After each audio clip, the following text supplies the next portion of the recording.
প্রায় 42 কেজি গাঁজা উদ্ধার করা ছাড়াও একজনকে গ্রেপ্তার করল দিনহাটা থানার পুলিশ।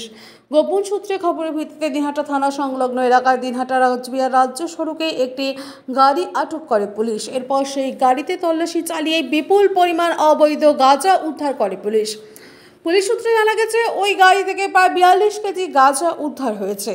ঘটনায় আনারুল মিয়া নামে একজনকে গ্রেপ্তার করেছে পুলিশ। তার বাড়ি ফকিরটারি এলাকায় বলে জানা গেছে। দিনহাটা সীমান্তের একটি এলাকা থেকে সেই গাঁজা পাচারের উদ্দেশ্যে নিয়ে যাওয়া হচ্ছিল জানা গেছে।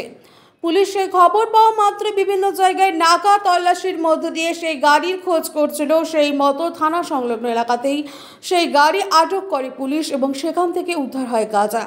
ঘটনায় গাড়ি চালককে গ্রেপ্তার করার পাশাপাশি গাড়িটিকে বাজেয়াপ্ত করেছে পুলিশ।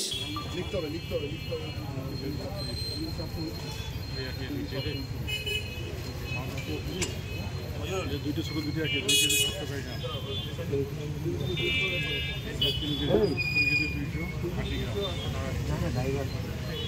গ্রাম।